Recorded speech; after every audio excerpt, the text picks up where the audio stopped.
Hello, everyone, and welcome to the InJoy Success Podcast, where we explore success, real success, defined as having a life rich in the things that matter most: happiness, gratitude, contribution, health, and love.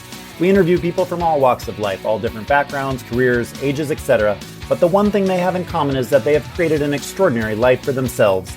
And through their stories, insights, successes, and failures, you will see that regardless of circumstances, we all have the power to create a life we truly love. I'm your host, Jeff Baietto, and if you're serious about your own personal growth and creating a life you truly love, this is the podcast for you. InJoy Success is dedicated to bringing you the most holistically successful people on the planet, not only to inspire you with their own stories, but to share their secrets on how you can literally create the life of your dreams. So please make sure to subscribe to the channel so you never miss any of the episodes.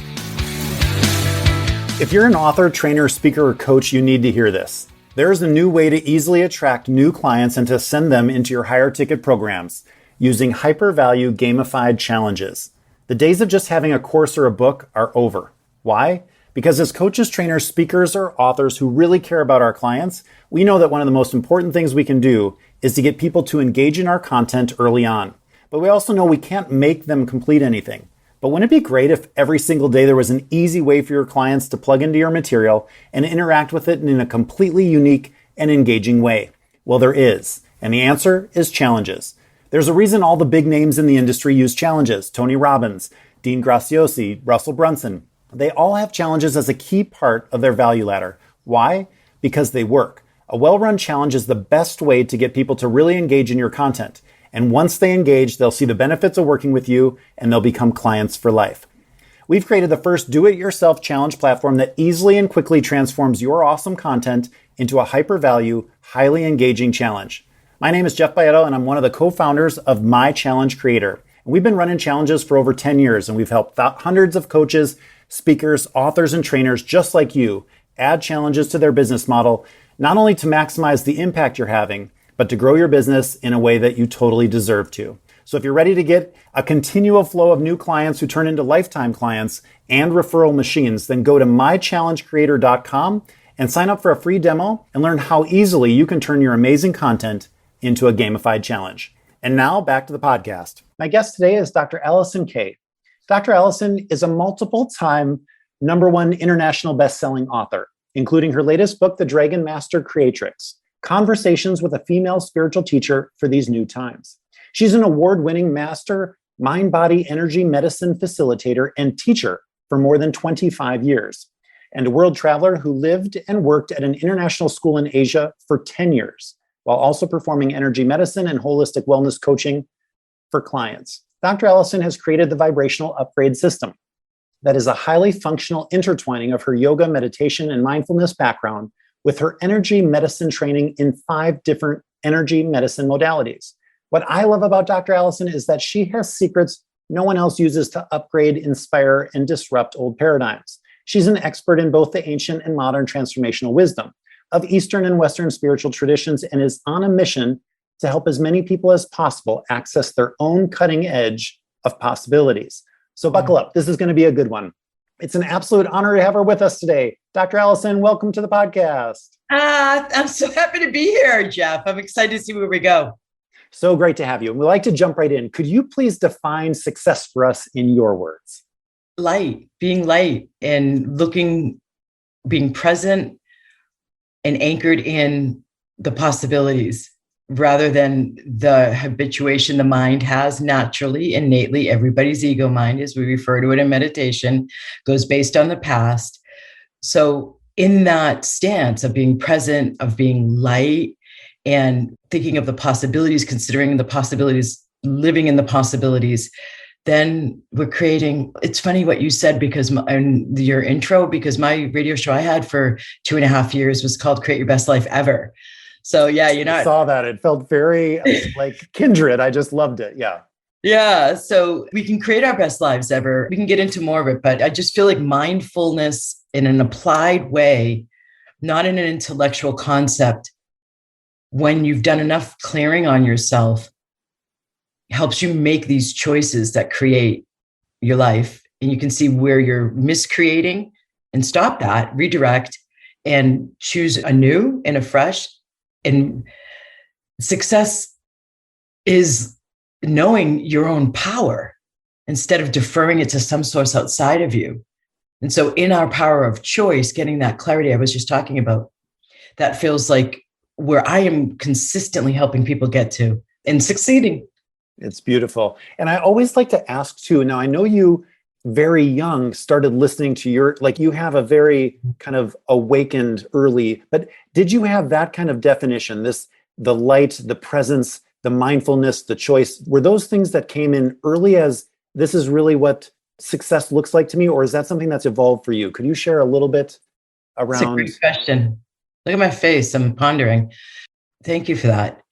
I think I was applying it. If we look at the choices I made and the attunement that I had, I was living it and then found the languaging for it later.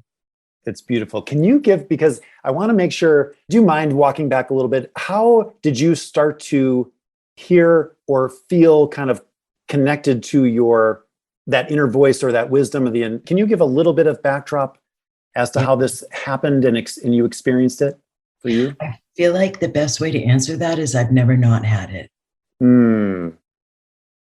And the few times as a late teen, maybe early 20s, and I do mean less than a handful, that I didn't listen to that voice, I created a messed up situation. So it showed me like, okay, don't follow that voice, follow that voice. That leads to better outcomes. So like, just to give a little more context, walking in the woods with my older brother every day after school, he was ahead of me, breaking already dead branches, stepping on them with the boyish testosterone that boys have. I was behind him doing my own thing, tuning into the trees, the butterflies, the critters in the creek, and just connected to it all, not ever feeling separate and feeling buoyantly supported. There was a sense, as I'm articulating for the first time now in this moment, so thank you, Jeff, this sense of that buoyancy and of that support. So that's part of that connection you're asking about. And so then later I remember I started writing in a journal, like in the, 11, 12 daily. And I wasn't writing like, dear diary, today, my friends and I. Instead, it was a new way for me to connect to my higher self before I learned meditation at, I think, age 21. So I'm different. And you've identified that already. But like sometimes, it might be too soon in the interview for me to say this, but sometimes, like I just did it again last night, I am amazed at what I have been given for a guidance system. There's something special. Now, okay, so this is great. Now, I don't think it's hard for most of us to say that there's relatively few people probably that we know or that we've encountered or that we've even heard of who are super tuned in and just seem to have that gift. Do you feel that this is, again, just some people have it and most of us don't? Or is it something that if we could open up to would be available? How do you kind of... I love that question. It's so helpful to you listeners too. You're a good interviewer. Thank you. Yay, I'm excited. Yeah, it's both. So having learned that I had this connection and increasingly learned it from contrast to other people, not only commenting to me about what they saw me doing and choosing in my life, but also just being friends with people and seeing what they were choosing and doing. I learned of the strength of my connection and how strange it was to follow my intuition, how much courage, like cojones of steel, I tend to have. Yeah. So I never thought I was unique or different or special. I just was me. And so the contrast with other people helped me better understand it, to see, okay, so what have I chosen? Am I different? Am I special? And so I feel like I followed my guidance because of this innate specialness to learn then how to cultivate it more. And so then I teach my peeps that come and train with me, and I do the necessary clearings and activations and energy medicine on them to get them to have really pretty finely tuned intuition too. So it's both. I feel like I could say this, and this is going to also maybe too early in the interview, but I do find honestly that I know of like one other energy medicine practitioner well-known out there that gets the kind of results that I am consistently able to get. And I don't say that easily. You can see the hesitancy. Sure. I don't think I've ever said it on an interview, frankly. So you create a great space here. So there is a specialness, but what I see my students able to get for results, it's translated, and they're open to their own specialness. And I know how to cultivate that connection with people. So it's not like you have to be special. You can still get a really strong connection. Everybody has it. And then I know how to, like you weren't wrong with the secrets other people don't have that I have. I know how to tweak somebody's whole column of chakras and their consciousness and how to coach them out of 3D based reality and understand how to have that connection, sustain that connection, cultivate that connection and apply it. I have a lot of fun. I take them like to stone circles and to tune in. And I take them to increasingly subtle, more and more subtle stone circles to help them tune in, like to different megaliths in the UK to help them test it more and more. Yeah, it's fun. I remember I got certified in just the first 2 levels of Reiki. And I remember the first time where someone was on a massage table and we were several feet away and we were asked to kind of walk in and see when we could start to feel them. And it was amazing that there was a real feeling, that there was a definite place where I could recognize they started. And it was, that was feet from where their body was. And I just felt like totally cool. The first time that happens, and I wonder, everyone listening, like this idea of, it's becoming more, I think we're more aware of just, we're all energy and that energy is really the foundational unit. And the more attuned we are to energy, the more powerful and the more amazing life becomes. But when I first felt something that wasn't what I had seen as the physical, that was really an amazing, personal experience for me. Yeah, not the same afterwards ever. No, I had read about it. It made sense, but to actually feel that and being able to do that with someone's hands as we closed our eyes and just even push back and forth from a distance, and that there was something between us and that there was anyway, I find super juicy and fun. So juicy. Okay. Now, before we get too far into this, I want to go back and ask, because as an 11-year-old, you start journaling, and you said it wasn't Dear Diary, but if you've ever read those back or looked at those, what kind of things were you channeling back then? Was it something that you were, what happened? Yeah. What were those like?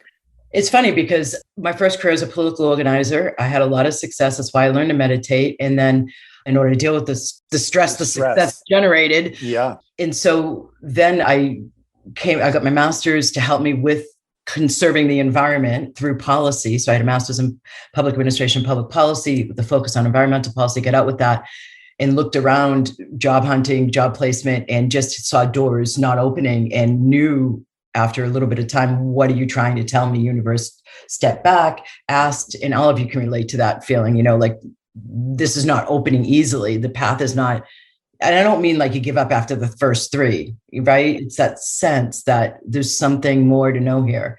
So I pulled back, I asked, and it was if the fossil fuel industry was too entrenched at that point in the early 90s. At this point, actually, it was the late 90s.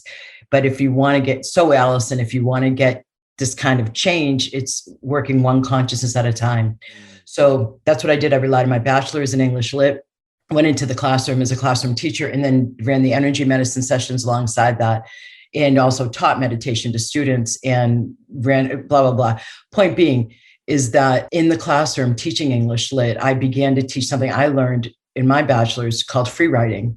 And it came from the University of UMass Amherst that I actually went to. From my perspective, teaching the students, okay, so you're just going to say with your pen on paper, it's better if it's physical rather than typing. I don't know what to write. This is stupid. Miss K gave me a dumb assignment. I have nothing to say. Like crap comes through, and then there's like one gem. And then you go back, reread it and highlight it. So I was teaching others how to do it. And so it was kind of like that for me. Like I might write about like some feelings or thoughts that I had to like purge as well as connect with myself. But at some point there was the higher self coming in with the guidance. So even at 11 and 12, and so some of those, would you be getting like, oh my gosh, like I just heard, or I just like, this is what I should do next, or this, or did you have questions that were present for you and you were starting to say like, holy cow, like I actually get answers to the questions that I pose? It wasn't that conscious what I was doing at the time. I only realized it in retrospect. It was a way for me, Jeff and listeners, to like stay connected with myself and get further connected with my guidance. So it wasn't like I was question answer channeling. I wasn't aware I was channeling. Again, it's only in retrospect, but I was getting the guidance through what I was led to eventually get to after writing whatever I wanted to and felt I needed to get out. I would always get to the guidance. So I stayed connected with myself. So it wasn't like only channeling. It was like to cultivate that connection, to deepen it and enrich it, so that when I was away from the journal writing, I would still make a choice that was aligned. Beautiful. And I know that your journey went through politics and then teaching and English lit. But when did the energy medicine, was there an event or can you kind of speak a little bit around that? Oh, that's so interesting. So this is the meditation I already spoke about. So that already opened me up. And in my bachelor's program, first semester, I took yoga as an elective. Second semester, I took weight training as an elective. And I'm both a yoga teacher and a personal trainer nowadays. So, and have been for years. So I also went to a university and I did it intuitively. I had been looking at Cornell and my parents really wanted me to do the Ivy League track. But when I went to UMass Amherst and I was on the land, it was just the intuitive yes. And I only found out later it's because there's a huge Buddhist presence there. There's a Buddhist pagoda in the woods there, in the forest. And the first American who wrote anything about mindfulness, John Kabat-Zinn, comes out of there, out of UMass Amherst. So I was going, and there were yoga shops there. So I had that open for me. I didn't have energy medicine yet open for me. So when I started to meditate, fast forwarding, graduating, now I'm in San Francisco working in as a political organizer, and started to learn about meditation. That opened up more. I know that my mom was like, I was a sunflower and I was always a ray of light. So I feel like my light, I was already aware of, like my impact when I would walk into a room. It sounds funny to say that. And I don't mean like beauty. I mean like light. Yeah. Bright. Yeah. Like light. And so why does it feel weird to say that? I'm just curious because it is true. You have that, like, I think it's, again, you've probably heard it and been acknowledged for it. But what's weird about saying it, because it feels like all the traditions speak of light as kind of where we either came from or going to, or there's something true about that for life. Can you speak to a little bit, why is that weird for you? I think because of my conditioning as a woman, and I think because of my conditioning from living amongst the Chinese for a decade, and also preferring more indirect. And I tend to be quite humble. Like the results I get, I don't talk a lot about. My nose has been to the grindstone on my mission, and people find me, I do appropriate steps of marketing, but like I'm not, even though I'm interviewing, it's usually to educate and help others. It's not like I tend to run kind of humble a little bit. So the energy medicine came in, to answer your question, as I had graduated and I was in the job placement phase with the master's, and I could tell you some side details, I won't bother. And so I moved to a place that I had the most contacts and connections with to see what would expand. And what expanded was me learning my first modality, which was Usui Reiki. So as I went there, so I thought to use my master's, instead what happened was all the energy medicine opened. And so, yeah. And did you have an immediate connection to that as well? So obviously you have multiple energy medicine modalities. You have studied a whole bunch of different modalities overall. So did it then just open up and then like, okay, from here to here to here to here? Or I'm just so curious because you've probably studied more, you've probably been in touch with more than almost anyone I've ever, like, just as I looked, I was like, oh, I'd love to do this justice and I just won't. But the amount of work you've done, I mean, and study, and then just the deliberateness around really diving in. Yeah, it's just been really powerful. So you get introduced to Reiki, and then what? What happens? This is really interesting. I'm clearing. I don't normally cough. And in my weekly yoga class that I teach, I had to design a sequence in India. We each did during the yoga teacher training for the chakras, like to go up through the chakras. And so I would teach my yoga class. After teaching them, we'd meditate at the start, and then we'd do poses, and I'd add some other stuff, and including toning. And by the time we were like even at the heart chakra, right below the throat, the room would be exploding in coughing, not coughter. That's a new word, laughter and coughing. I like it, like a joyful coughing. Yeah. Yeah. Yeah. So I wouldn't cough, except when I do this all the time when I'm clearing in a verbal remote setting. I have workshops online and clearing others, I'll cough, but I don't cough for myself. So something's clearing right now. And they would call it coughing yoga. Instead of laughing yoga, they nicknamed my class coughing yoga. So that's interesting. But I think this has something to do with me, because you're calling out like me to talk about myself, in a real, like, just let go of the humbleness and just speak, Allison. I love the questions you're asking. I'm not just sitting here teaching, we're talking. So the energy medicine, one thing led to another. It's that guidance of mine. It was like, if we were to be an observer on the mountaintop and we were to look down at my life, I see this a lot. And I just, again, last night had this experience where I'm looking at what I was next led to, how one thing led to another. And I see the divine genius. So my reflection just in a little bit of time with you is there is a natural humbleness that comes when you're listening, right? I think there's something like, well, yeah, but it's not me necessarily by myself. You are the one standing in it. You're the one saying yes to it. You're the one it's moving through. But there is this kind of connection to whether we call it the divine, a higher purpose, a higher voice, whatever, but you're listening. So it's not someone saying, well, I did this and I created this. And I wonder, as I'm listening to it's co. Yeah, it's co. Yeah. It's brilliant. Which is really beautiful. So because you have, and I think a lot of people, again, the invitation that I feel you represent is, well, what if I could be more connected to myself? What if I could turn up a little bit that intuition and I could hear it more clearly, or I could, maybe take steps in the direction of listening to that? I think that's the invitation that you are as a being, at least in part. I mean, there's certainly more. So I love that reflection. I appreciate it. Yeah. And I'm curious, like, as you said, what's that? And it's accurate. It is. Yes. Yes. And for all of us, I think we would love that, right? We're confronted with a lot of different options. Like we're confronted with choices that we want to create the most blissful and joyful life that we can. We want to be abundant in all ways. And yet there's a lot of distractions. So getting clear and being able to listen to ourselves and having the tools or the practice of being able to open, it would be wonderful to hear kind of baby steps as well. And I don't want to get too much into having you have to teach, but just, it would be wonderful are there a couple little baby steps that we could turn to really start to navigate that for ourselves? God bless you, mate.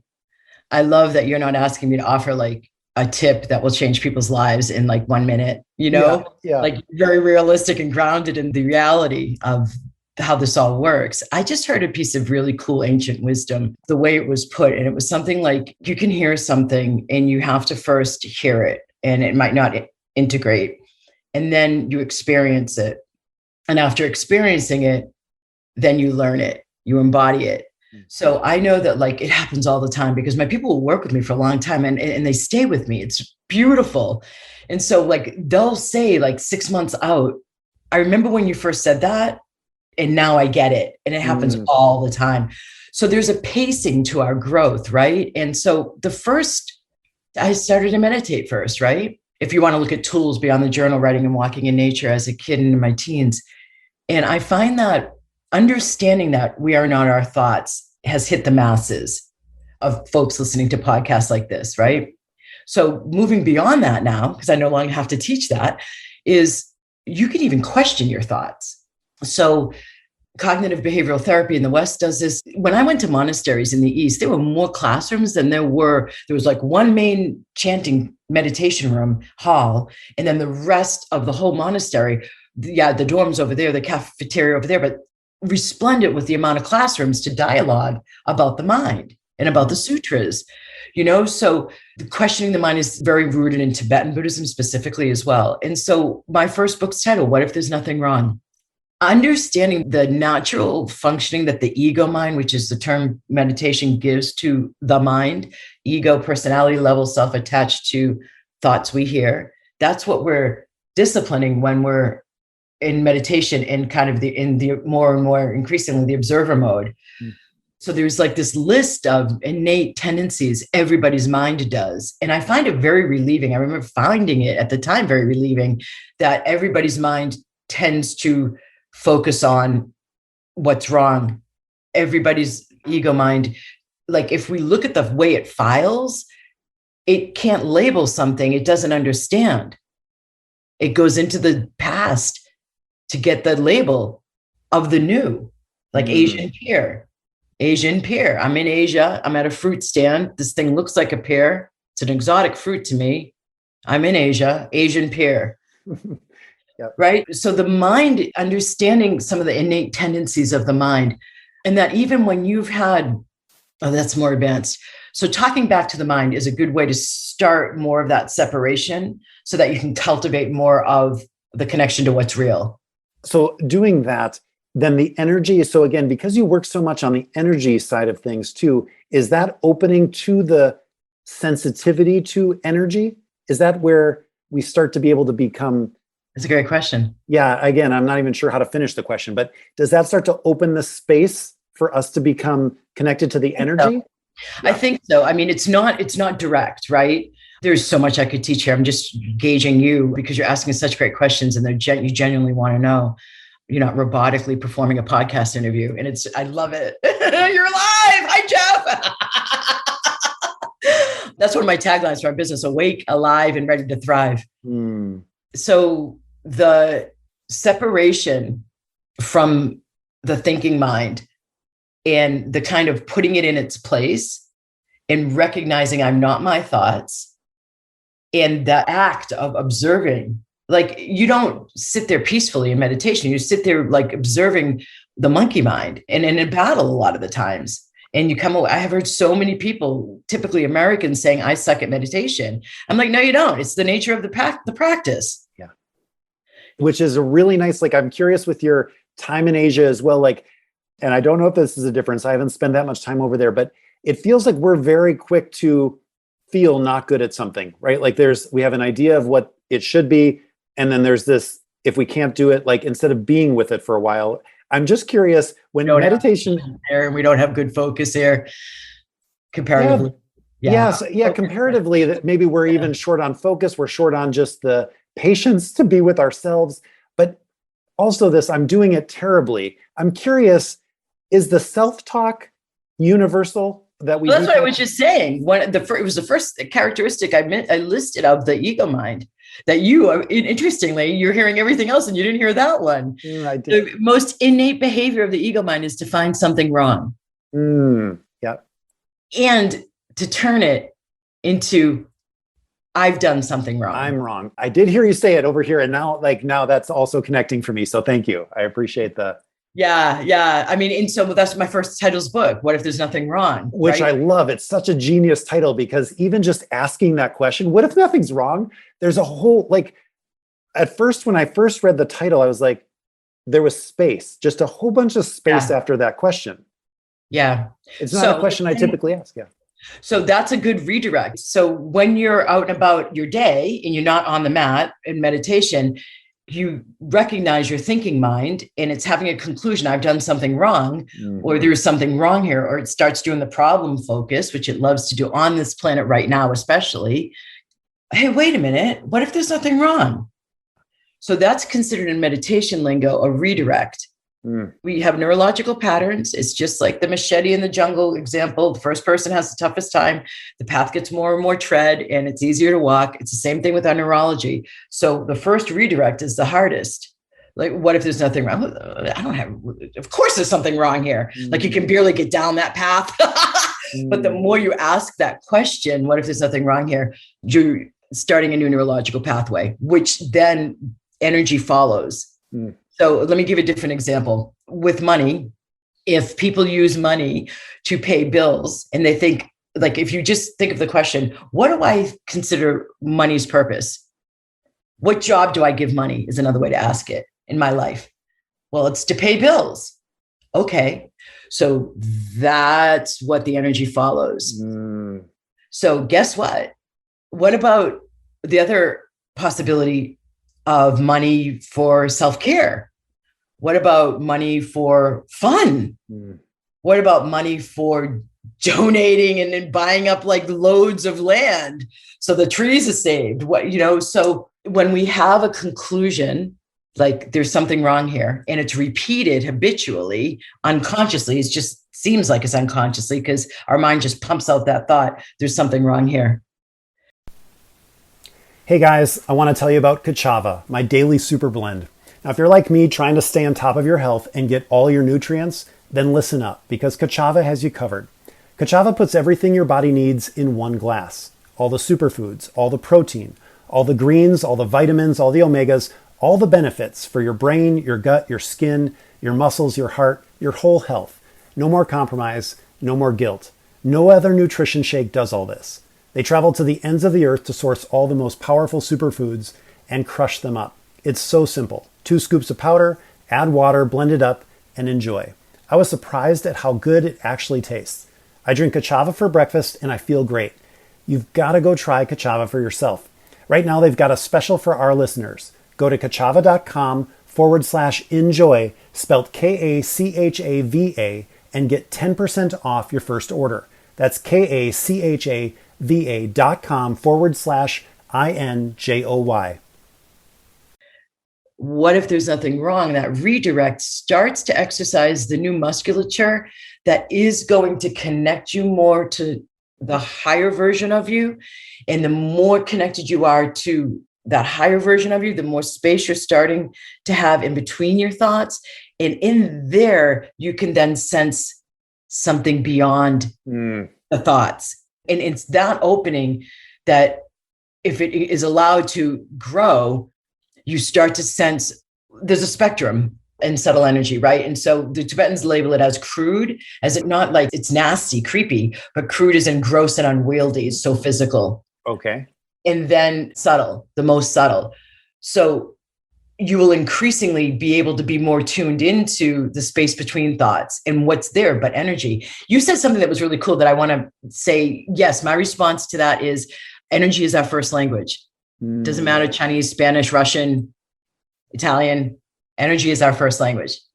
Yeah. So take off. Yeah. So much there. So a couple things. First of all, I think we've all felt someone come into the room and it's just better. It's better because they're there, or the converse, it's just worse because like something just changed, right?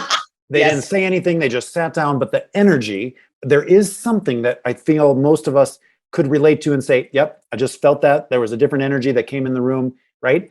And ultimately a high level of that energy would be, whoa, she's bright. Like there's more light just came into the room, but there's this whole spectrum. Like, oh, I feel a little lighter. I feel a little heavier just with. But your glasses too. Let me add into that. Your glasses, put your fingers on the edge of your glasses. You can touch it, right? So the whole subtle energy spectrum it starts with the difference you just talked about, but it goes all the way over to the physicalized. And how things get physicalized is what we're doing over here. So why you'd want to work with your thoughts to create that space to start to have mental management or management over your ego mind, the outcome of meditation is so then you can start to flow your energy intentionally. Because let's take the heart chakra, for example. Okay. The heart chakra, part of it is about receptivity and part of it. So when I say part of it, you know how you've seen the symbol of lotus petals around? Okay. So those are considered different aspects that are a part of what makes up what the heart chakra is responsible for. So this one has 1,000. This one, the higher self-connected crown chakra, the seventh, it has 1,000 petals, a lot of aspects to it. So let's go to the heart. It has a little bit less. And one of them is receiving, one of them is giving, one of them is magnetizing. So if I have in my unconscious or in my subconscious, because the thoughts we've been talking about that we can observe, whether we're in meditation or driving in our daily life, that we hear, the stats scientifically say 15%. I think it's more like 5 after working with people for decades on this. 95% of what causes us to choose what we choose on a daily basis comes from the unconscious and the subconscious, from thoughts we never bloody hear. So my whole game is the more we clear out that, what I call back to the house consciousness, and flush it so it's accessible now to the frontal lobe, to the conscious mind, the more we're going to make conscious choices. And if in the heart chakra, so this is now the connection between the thinking mind and the energy system. If I have a mother who modeled overgiving and was uncomfortable receiving, I could have ended up with an imprint as a female of that's what females do. If I grew up in a society where women are treated equally and I see women receiving what they want in life without having to work harder than the male and still get equal pay, If that's my societal conditioning, then I may go for more. I may allow myself, therefore, my heart chakra is wired to receive more. In the first example, my heart chakra is wired to give more or overgive. So that is an unconscious or subconscious, because sometimes trauma goes into the subconscious because we can't feel the trauma. It has to go back there. Some karma I've found, and I spent tens of thousands of dollars in years studying how to clear karma. It's persnickety. Mm-hmm. There's ways to speed up clearing karma. It's in both the unconscious and subconscious. But what I'm getting at is that if your heart chakra if you have a belief that's unconscious or subconscious from a trauma, from karma, from imprints, from conditioning, any source, old contracts from past lives, etc. There's a list. I'm not going to go into it. And it's an unconscious belief that women are meant to give and not receive. Then that's going to close down one aspect of my heart chakra. So I'm going to be an overgiver, and I'm going to have a hard time conversely receiving. So I'm not going to hear those thoughts. So once I sense, with the nickname my intuition's been given as Hawkeyes.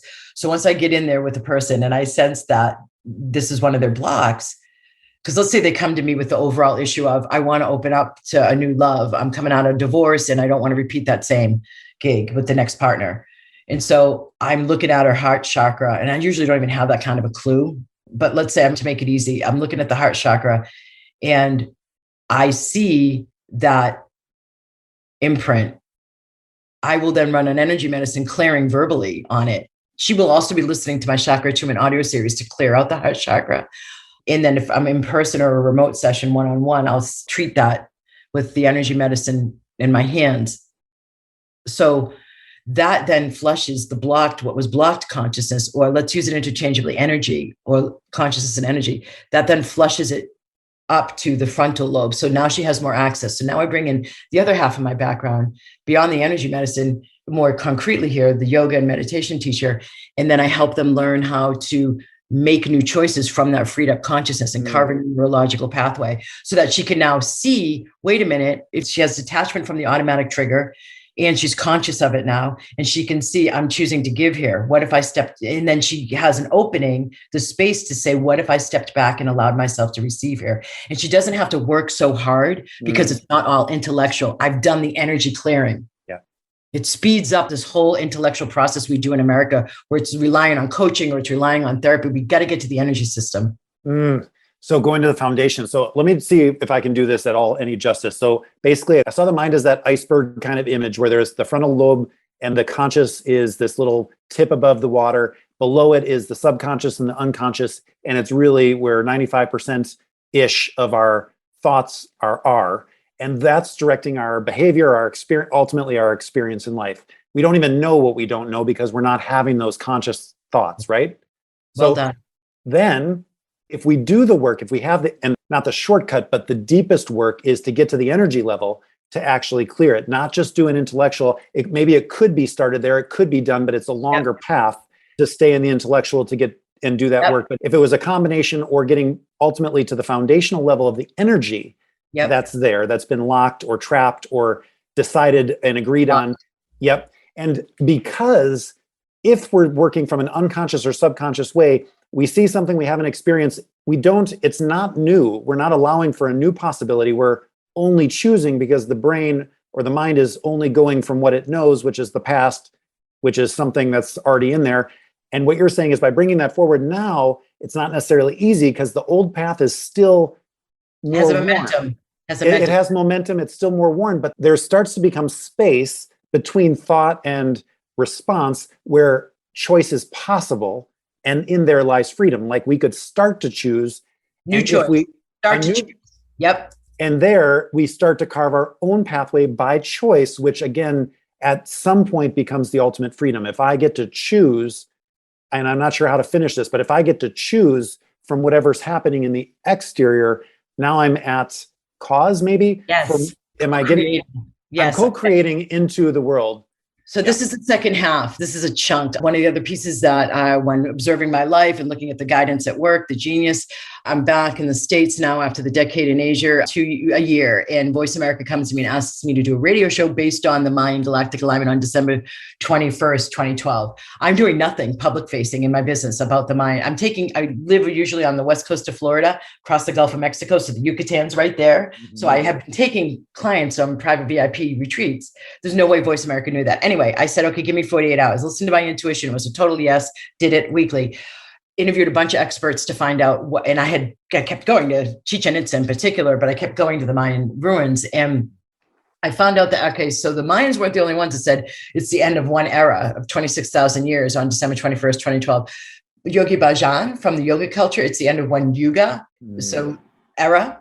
And then professional astrologers, Piscean age is done. Aquarian age is beginning.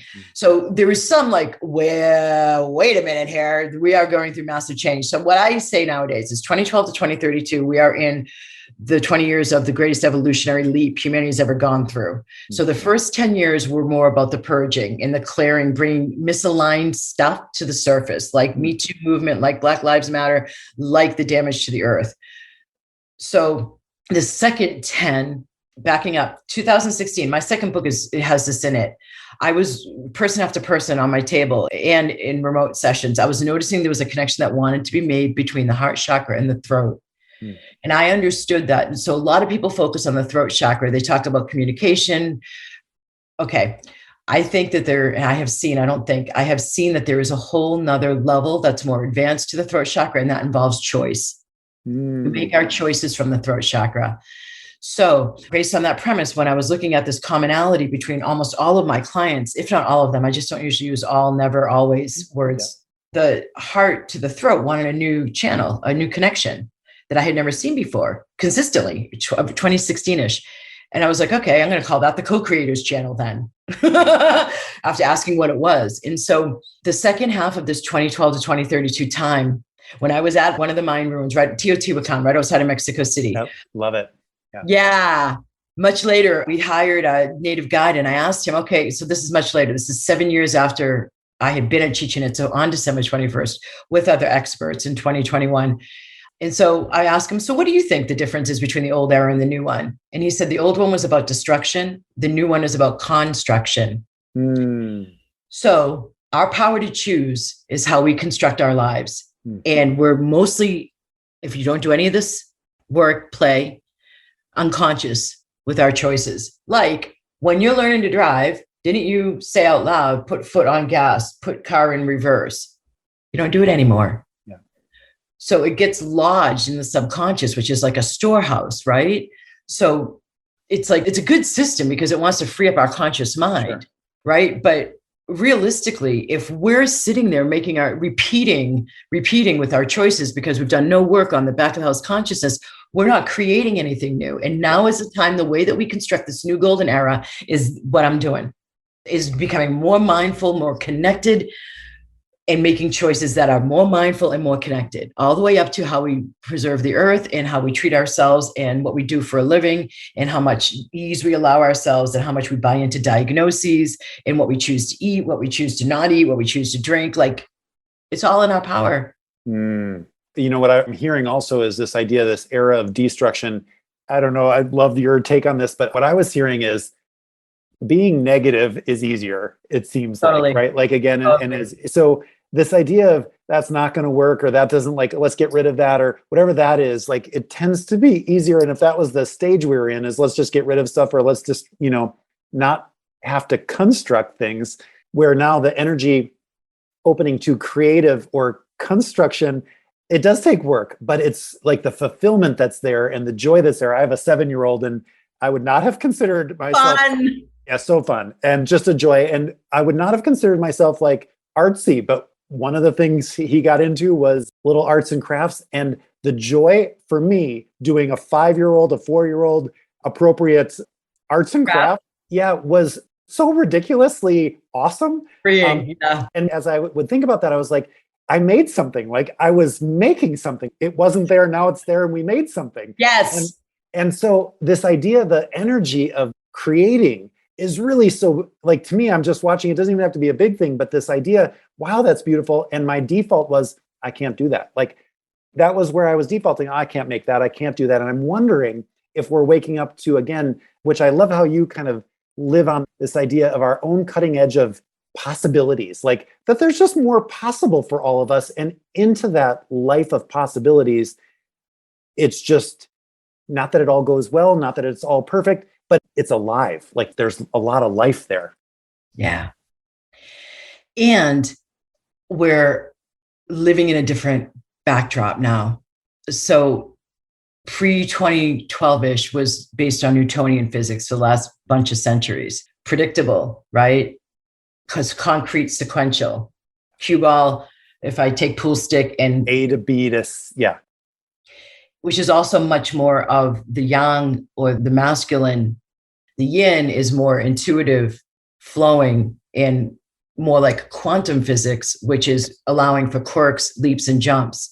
So when we work with our intuition, we access that life more. When we create that space between our thoughts, we access that capacity more. So the times we're moving into, you likely have heard, the rebalancing of the divine masculine and the divine feminine. This is in part, it's much bigger than gender.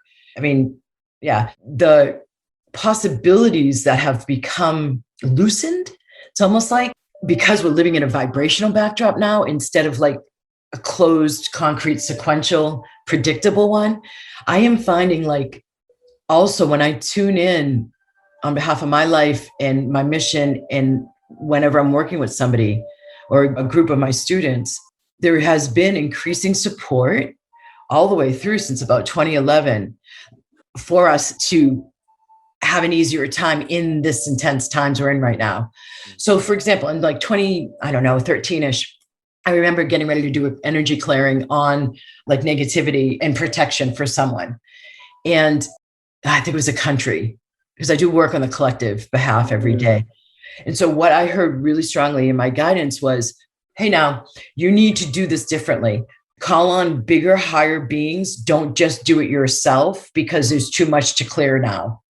So I have been, again, observing that guidance. I play with me. I have been guided to bigger and bigger powers that can help. And I invoke them on behalf of humanity daily. So the bottom line I'm getting at is there's also more support inlaid with those possibilities. So more is becoming possible now. And that's in great part what I mean by living on the cutting edge of possibilities. And I was just looking at a post I had done, and I've repeated it a couple of times because it's so key to me, is it takes a lot of retraining to learn to come out of a problem-focused paradigm and into a possibilities-focused paradigm. So you had that experience with your son, and you saw something get materialized that was not yet materialized. We do the same thing with our choices. And I feel like I would love for you to have the capacity to, when you hear I can't, you've already proven it wrong. So use that logic with the art example, the crafts example, and say, okay, next time it does, I can't. I don't trust you. What else is possible? Yep. Those redirects are super fun. Like I find them very fun. And one of the ones that's staying with me, and then we are going to go into the home stretch so I can honor your time. But the one, as you mentioned, the co-creation channel, is that from the Heart to the Co-creators channel? Co-creators channel. Want to own it. Yes. Heart to throat. Heart to throat. So this idea that, again, if the heart is generative and is having this, there's all those different petals, but basically it wants to express something. Yes, voice is one, but creation, like, again, where it's coming forward and what we call into being, whether we say it out loud or like that co-creator channel, it feels like creation's coming directly out of there. And so it's not just voice, it's not just finding my voice, but what I'm saying. Anyway, I'm not exactly sure that I'm doing it justice, but in my mind, I'm like, oh yeah, that energy of like, it's not that I want to express or I want to be heard or I'm creating, and this is coming from the right part of me. Like this is my heart wanting to express, and it has this whole big tube of, that it has been blocked, or if I could open that up, how beautiful to allow creation to work through me. So generative power, you said it. Generative power. Okay, we're going to head into the home. Wait, 1 second though. It doesn't have to do with the talking. The choice sits, the capacity to choose. So if your neck is chronically tight, your throat chakra is blocked, because the chakra is a wheel. It turns about a life force energy. It's mind, body, spirit, all intersect at a chakra. So it's responsible for the musculature around the neck. The throat chakra is. It's also responsible for the thyroid gland. And it's also responsible for choice. And in choice, there's also relevant, another aspect to the throat chakra is courage. So choosing, don't think of it as speaking, if you don't mind me clarifying. No, please. Okay. So if you don't mind me saying so, it's actually not about speaking. When you think of Co-Creators Channel, it's about the connection, like you said, from the heart with the generative power to then choose it. Because many of the aspects to the throat chakra is choice, and courage is also involved. So I just want to make a side note here. You know how Archangel Michael is typically talked about with the color blue? Blue is also the color of the throat chakra. Archangel Michael is not just about protection. He's about the courage to speak your truth, but the courage also to wear your cloak of power with pride. And our power is in our choice. What we say, what we don't ever consider is possible to be choosing, because we're only using 5% up here. Versus we choose to do the work and the play, and we get more released, and we're choosing increasingly to create our best lives ever. So the courage to do that's also in the throat chakra. So your heart will give you an impetus, right? Like you'll feel lighter about choosing something usually that you want to choose, and so then you take that lightness and you choose it. It's so beautiful. Thank you for the coaching on that. And obviously, we're just scratching the surface. There's so much to explore and so much more there. But this was juicy and delicious. And I do want to be respectful of your time. We'll head into the home stretch here. Where are the best places for people to get more of you, to find your books? And where's the best place to send people? Okay, so I have one of my 4 books is on audible.com, and that's Reasonable Dragons. And that's the most concise. Reasonable Dragons is also on Amazon. You need my middle initial J to get me, and not somebody writing about something that's not about this on Amazon. So it's Alison J. Kay. The Dragon Master Creatrix book that you mentioned is the most advanced. And then I mentioned the first one about what if there's something wrong. That's me writing it. It started as my dissertation, and it became 416 pages of what really is a text for the difference between our model and the East's model. And the second book, Vibrational Upgrade, A Conspiracy for Your Bliss, it's a treat. And all of those are available on Amazon. And Reasonable Dragons is preferred by people who want a short, quick read, or they want to listen to it. There's a lot of power in that one. So Vibrational Upgrade is the name of my system that I created. Vibrationalupgrade.com is my website. Go to the Chakra Attunement audio series, y'all, and look at there's a list with every chakra about some of the typical blocks. It's too much to list all of them. And underneath it, so you can self-diagnose or self-assess. I would prefer using the word assess. And then there's a free 2 or 3 minute clearing blurb there that you can go check out, so you can get more aware of your own system and get started on everything we've been talking about. And then I have a free Facebook group, Vibration Upgrade. It's so great. I just love all the resources. Like, we live in a beautiful day and age where, I like to say this, is like, there's no reason that we can't all get more into Dr. Alison's world, benefit from all of her wisdom by reading her books, by taking advantage of the free resources that she makes available, and just saying yes to, opening in this way, whether it's, and she's been on a lot of amazing podcasts and different interviews where you can hear different aspects of her story and her journey and her teachings and so on. So there's a whole lot out there. So do yourself a favor and get more into Dr. Alison's world in one way or another, whether it's buying one of the books and getting into that, whether it's taking the self-assessment for the chakra system. Just do something, because as you do this, it'll just lead you to the next thing and the next thing and the next thing. And all of a sudden you're going to be on a beautiful journey of self-exploration into, the edge of possibilities, or how do you say that? Living on the cutting edge of possibilities. To getting all of us on the cutting edge of our possibilities, which is really where we want to live. So, yes. Yes. So, Dr. Alison, in a second, I'll ask if you have any final words for our audience. But before I do that, I just want to thank you personally. I was really looking forward to having you on the show. I so appreciate your time. And even more than that, I really appreciate who you are in the world, what you've dedicated your life to, what you've continued to say yes to, and the possibility that you represent by way of example. Just what's possible for us to listen, to attune, to say yes to lean into, and to create a life that's magical or filled with miracles on the cutting edge of our own possibilities. So thank you for that. Any final words for our audience? Jeff, thank you for a brilliant time together. It's been delicious. And thank you for the contribution you have been to my life today. Asking some of the questions you asked helped cue some new stuff in getting it moving. So I'm excited to see what else is possible and what I'm going to create next. And the final word is notice what happens when Jeff says, take action. Do you automatically go cynical? Do you automatically go, yeah, maybe? Do you automatically put it off? Or do you go, yes, and then take the inspired action? Because it's choice, right? But choice has to be followed through, depending on the choice, but most of the time with action. So just notice how much, because it's a tactic the ego mind uses as self-sabotage. When your spirit, which the Chinese and the yogic culture both, so Hindu culture and traditional Chinese culture, ancient wisdom, both believe the spirit resides in the heart chakra. So when you get a yes feeling, when you get a lightness, watch how much your mind goes to close that opening down with self-sabotage of procrastination or dismissal with sarcasm or no way or yes later. Because it's a delay tactic to you becoming more opened and it getting less in control. Which is what we really want. Heart-led, not mind-led. Heartland, where let's all be moving more into our heartland. That's beautiful. So thank you. With that, I just want to really thank you for being part of our community. I'm really glad to know you. And for all of you who are with us week in and week out, I'm Jeff Baietto, your host, reminding you that you're awesome, man. The world is a better place with you in it, and that you were absolutely designed to be enjoying success. Thank you, and we'll see you again next week. Dr. Alison, thank you. Blessings. Namaste.